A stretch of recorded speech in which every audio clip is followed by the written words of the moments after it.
আমি গত কয়েকটি বক্তব্য বলেছিলাম গণ অভ্যুত্থান পূর্ববর্তী সময় এবং গণ অভ্যুত্থান পরবর্তী সময় আমরা অনেকগুলো ক্রিটিক্যাল ফেজের মধ্যে দিয়ে যাচ্ছি। আমরা যখন ছাত্র জনতারা সরকার গঠন করেছিল, গণ অভ্যুত্থানের পূর্বে 36 দিনের একটি লড়াইয়ের মধ্যে দিয়ে গিয়েছিলাম।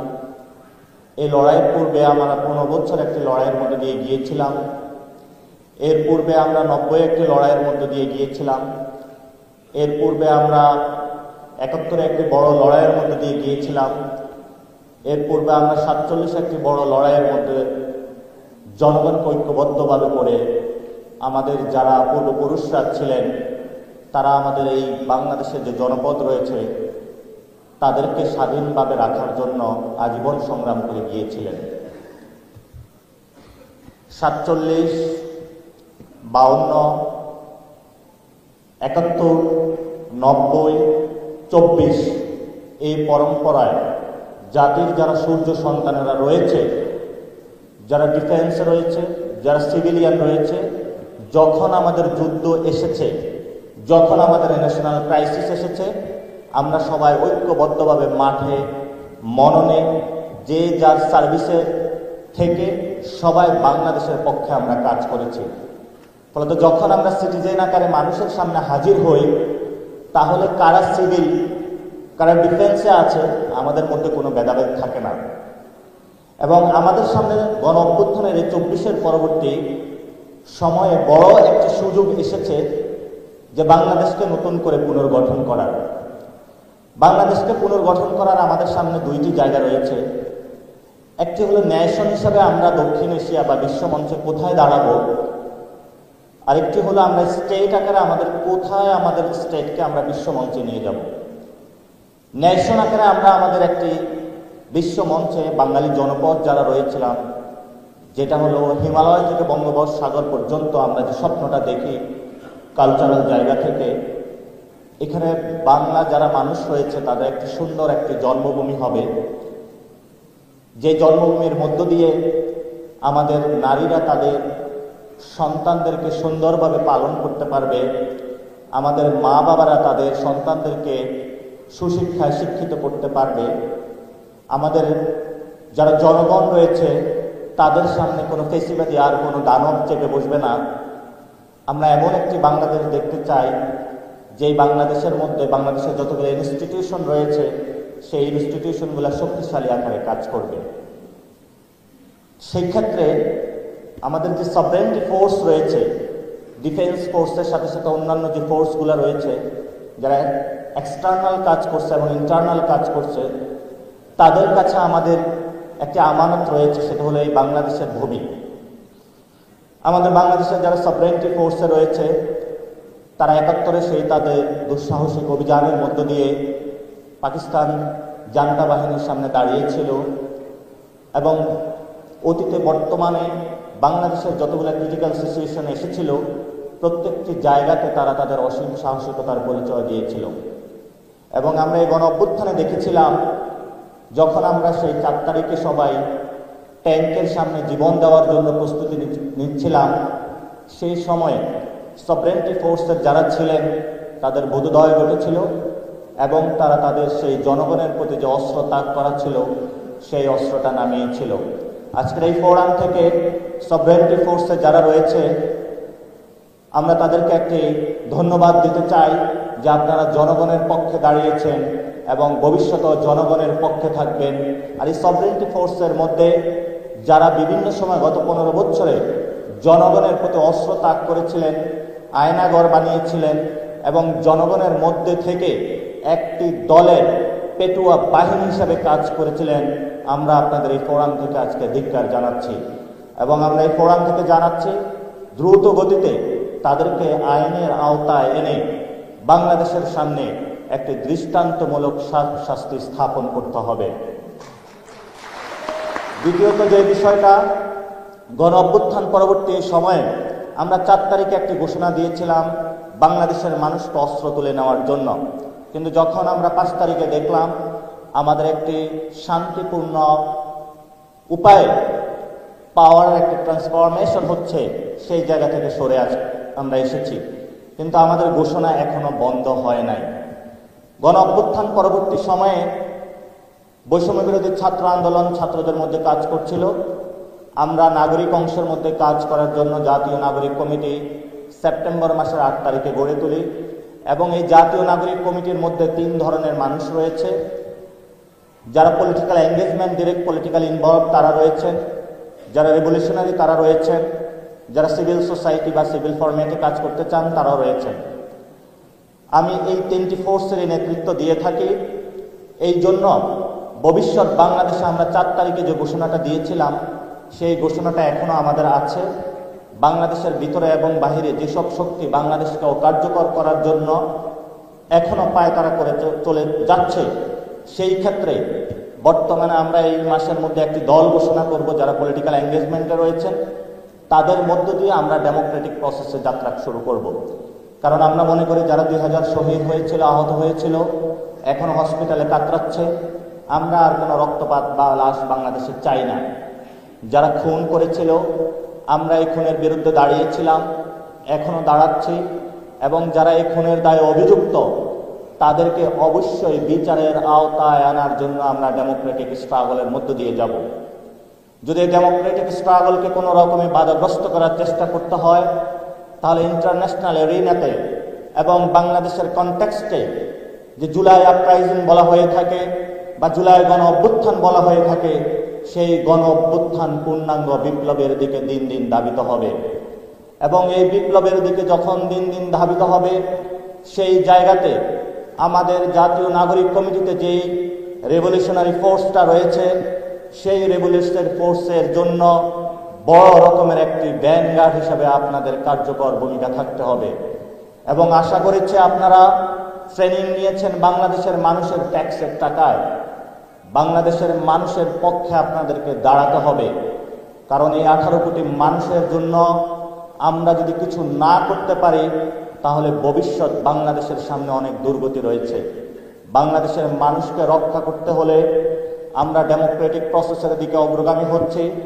যদি আমাদেরকে ডেমোক্রেটিক প্রসেসের মধ্যে বাধাগ্রস্ত করা হয়, এটা কোনো রাজনৈতিক দল হোক বা বিদেশি শক্তি হোক, আমরা আমাদের রেভলিউশনারির দিকে আগাতে বাধ্য হব। সেই ক্ষেত্রে ডক্টর ইউনূস সাহেব একটি কথা বলেছিলেন, একটা মারে 40টা এগিয়ে আসে। সামনে যদি একটাকে মারা হয় 400 জন এগিয়ে যাবে। তবে 18 কোটি মানুষের মধ্যে কাউকে দমাবার শক্তি এই দেশের বহিরাংশে কারোর না। আমরা কি সবাই ঐক্যবদ্ধভাবে বাংলাদেশের 18 কোটি মানুষকে রক্ষা করার জন্য জীবন দিতে প্রস্তুত আছি? আমরা কি বাংলাদেশের মানুষকে রক্ষা করতে জীবন দিতে প্রস্তুত আছি? আমাদের সামনে এখন একটি স্লোগান, সেটি হলো আমাদের জন্য বিপ্লব অথবা মৃত্যু। এই ছাড়া আমাদের সামনে আর কোনো ওয়ে নাই। কিন্তু আমরা আপনাদেরকে সুযোগ দিচ্ছি, আমরা গণতান্ত্রিক প্রক্রিয়ায় অংশগ্রহণ করব। আমরা আপনাদের বুলেট রেভলিউশনকে ক্রস করেছি, ভবিষ্যতে ব্যালট যে রেভলিউশন আসবে সেটাকেও ক্রস করব। বাংলাদেশের যে এক্সিস্টিং যে পলিটিক্যাল পার্টিগুলো রয়েছে, আমরা সেটা 3 তারিখে প্রপোজিশন দিয়েছিলাম যে আমরা ফ্যাসিবাদী ব্যবস্থার সম্পূর্ণরূপে বিলোপ চাই। আমরা শুধু বলি নাই শেখ হাসিনাকে পালাতে চাই। রাজনৈতিক দল, পক্ষ, গোষ্ঠী যারা বাংলাদেশে ক্রিয়াশীল রয়েছেন, আপনাদেরকে খুবই সতর্কভাবে সামনের দিনগুলো এগোতে হবে। আপনাদেরকে বুঝতে হবে ওল্ড যে সিস্টেমগুলো রয়েছে সেই সিস্টেমগুলোতে চলার আর ভবিষ্যতে সুযোগ নাই। কেন নাই? কারণ বাংলাদেশের নেতৃত্বের ভার তরুণরা তুলে নিয়েছে। এই তরুণরা করাপ্টেড নয়, এই তরুণদের রক্তগুলো তাজা রয়েছে। এই তরুণরা বাংলাদেশের যখন সকল জনতা এবং রাজনৈতিক পলিটিক্যাল পার্টির যে অ্যাফিলিয়েটেড যারা ছিল তারা যখন হাল ছেড়ে দিয়েছিল, তারা রাজপথে বুকের তাজা রক্ত ঢেলে দিয়েছিল। সো আপনারা যেই প্রসেসে আসেন না কেন, আমাদের ইয়াং জেনারেশনকে আপনাদের দমানোর কোনো সুযোগ নাই, কোনো সুযোগ নাই। এবং ভবিষ্যৎ বাংলাদেশ গঠনে আমরা আরেকটি প্রপোজিশন দিয়েছিলাম। সেই প্রপোজিশনটা ছিল আমরা একটি নতুন রাজনৈতিক বন্দোবস্ত চাই।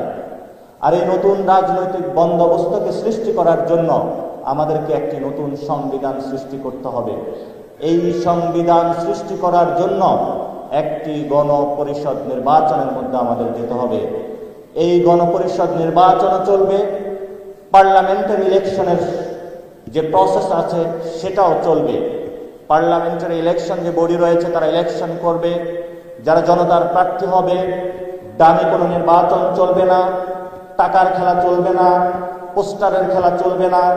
একটি সুন্দর ডেমোক্রেটিক প্রক্রিয়ার মাধ্যমে আমরা জনগণের হাতে ক্ষমতা ন্যস্ত করতে চাই এবং সেই প্রক্রিয়ার মধ্য দিয়ে যারা গণপরিষদে আসবে তারা একটি নতুন সংবিধান বানাবে এবং তাদের হাতে নতুন সংবিধানটা তুলে দিবে। এই প্রক্রিয়ায় বাংলাদেশের কোনো রাজনৈতিক পক্ষ, গোষ্ঠী বা বিদেশি শক্তি যদি বাধাগ্রস্ত করতে সৃষ্টি করা হয়, তাদের বিরুদ্ধে আমাদের পলিটিক্যাল সেকশনে আমাদের ডেমোক্রেটিক স্ট্রাগল চলবে। যদি সেই ডেমোক্রেটিক স্ট্রাগলকে কোনোভাবে বাধাগ্রস্ত করার চেষ্টা চালানো হয়, আমরা আমাদের সেই রেভলিউশনারি ফোর্স দিয়ে মাঠে ইনশাআল্লাহ মোবিলাইজেশনে থাকব। আমাদের সামনে আজকে আপনাদের থেকে কয়েকটা প্রপোজিশন এসেছে যে জাতীয় নাগরিক কমিটিতে 5 জন আপনাদের থেকে অন্তর্ভুক্তি করার বিষয়ে একটি কথা এসেছে। 5 জন কেন? জাতীয় নাগরিক কমিটিতে বাংলাদেশের যারা এক্স সৈনিক রয়েছেন, অফিসার্স রয়েছেন এবং যারা সিনিয়র রয়েছেন, যে যে র্যাঙ্কের থাকুক না কেন, আমরা চাই আপনারা 1000 জন এসে জাতীয় নাগরিক কমিটির কেন্দ্রীয় কমিটিতে অংশগ্রহণ করেন।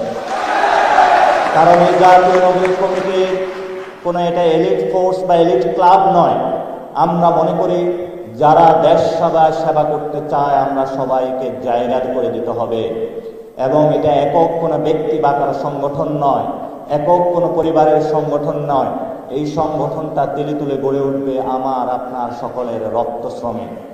জাতীয় নাগরিক কমিটির ক্ষেত্রে আমরা আমাদের পার্টি চালানোর জন্য কিছু র্যাঙ্ক সৃষ্টি করেছি, কিন্তু আজকে আমরা যারা এখানে একত্রিত হয়েছি আমরা সবাই ভাই, আমাদের মধ্যে কোনো ভেদাভেদ নাই। অফিসার্স র্যাঙ্কিং যেগুলো ছিল সেগুলো আর্মিতে ছিল, সভরেন্টি ফোর্সে ছিল, সেটা চালানোর জন্য এটা করতে হয়।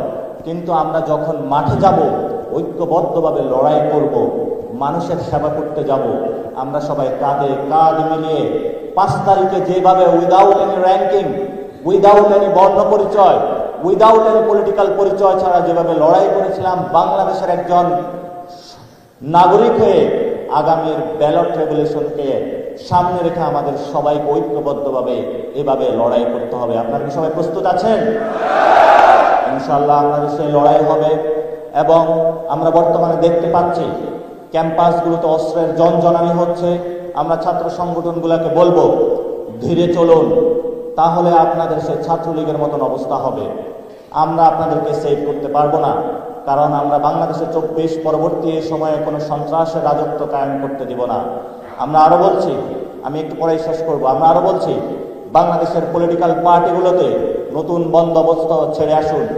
এই যে এতগুলো মানুষ রক্ত দিয়েছে তাদের রক্তের উপলব্ধি করার চেষ্টা করুন এবং আপনারা যারা আজকে এখানে একত্রিত হয়েছেন, ভবিষ্যতে আমরা একসাথে রাজনৈতিক স্ট্রাগলে যাব।